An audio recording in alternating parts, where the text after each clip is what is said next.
Welcome to this episode of Your Property Business, the video podcasts that help you get the most out of your own property business. But the flat's not big enough to have a party, so they won't trash it. That was my strategy. That was it. That was it. Yeah. So that flat had been rented out for a couple of years. I moved to Westminster. Yeah. Got a job in another ad agency. And I said, okay, so that flat's let. So let's, get the next one. So I went to the estate agent, and now I'm educated in property. I know that it's called a motivated seller.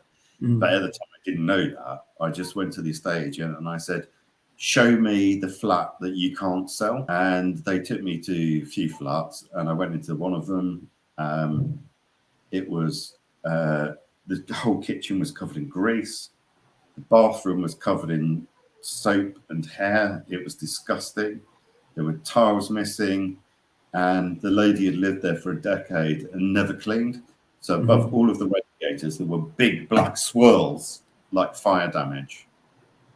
However, it's behind Oxford Circus, and it looks into the third floor of Saatchi & Saatchi.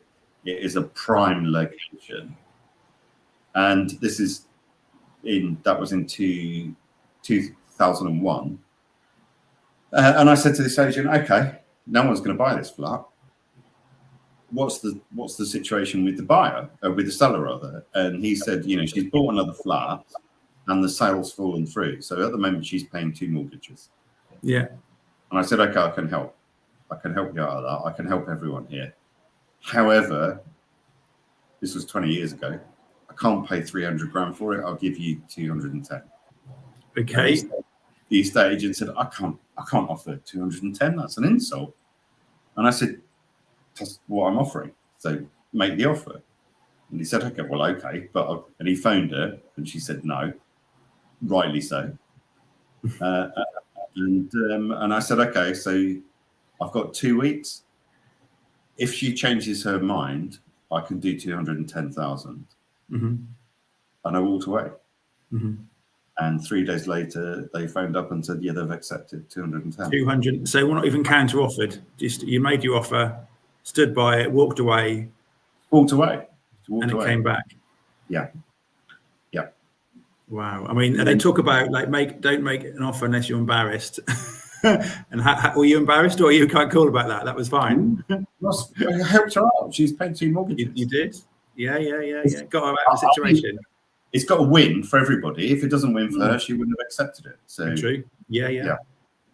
So I did that flat up. So at the time I worked, so I was working in advertising agencies. At the time I moved on from Saatchi & Saatchi. I worked for a company called Mediacom. And I was working on blue chip clients, people like Mars, Findus, and lots of different finance companies, Royal Bank of Scotland and stuff. I was the only person in the agency that left, went home, and was tiling. So not only was I having a career, I was doing the work as well. So I knew if I did the work, I could make the money.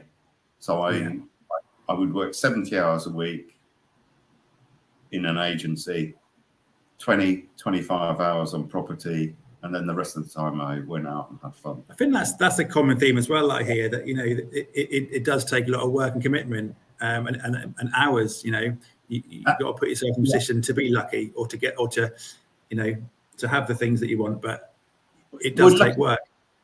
I think lucky is a really good word, because when you talk to entrepreneurs, they don't say lucky. So people have said to me, you're so lucky, you live in the West End. And I'm like, no, I went to an estate agent, I put my money down, and there was no luck involved. It was all deliberate. People say, you're so lucky, you've got this property portfolio. You're like, it's taken 30 years. Yeah. 30 years it's taken. Yeah. I'm in my 50s. I'm lugging washing machines around. There's no luck involved. It's hard work and determination. No, and I think anyone that wants to be in property needs to realise that it's not some like magic card game. You actually do have to put the effort in.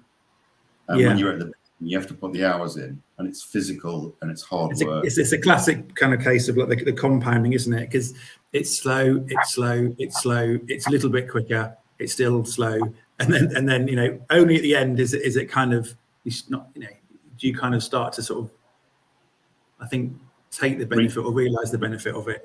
You don't, you know, it takes a lot of capital, a lot of effort, and but you know, over the long term, it's a pretty good, you know, where to put a place to put your energy. So then flats in the West End, tiny flats, refurb. So if you do a tiny flat in the West End 20 years ago, you've got one tiny bathroom, one tiny kitchen, a bedroom, and a tiny living room to refurbish, and you'll make as much money as you would on a 5-bed house outside of London, where you've got to spend $250,000 to get out to. So it seemed easy and fast and quick, and I could do the work myself. So I did that for a good few years, and then I left the industry. My wife and I quit our careers in our mid-30s and started our own business, and had we bought up a chain of coffee shops. And during that time, we didn't do a lot in property, because having your own business and from scratch is hard work. And then we sold that, and we'd also had a child, so he was at the stage where we needed to get him into school. So we looked around Westminster. Excuse me, the schools in Westminster aren't fantastic, and the private schools are phenomenally expensive, as you can imagine. So we moved out of London, moved to the countryside.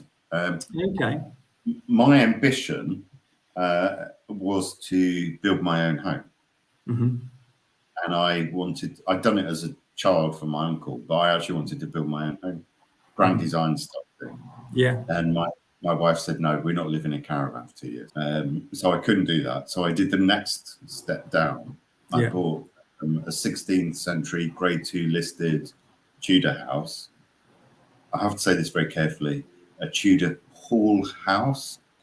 So that's a house based around a hall. It's not a whore house. And restored it myself.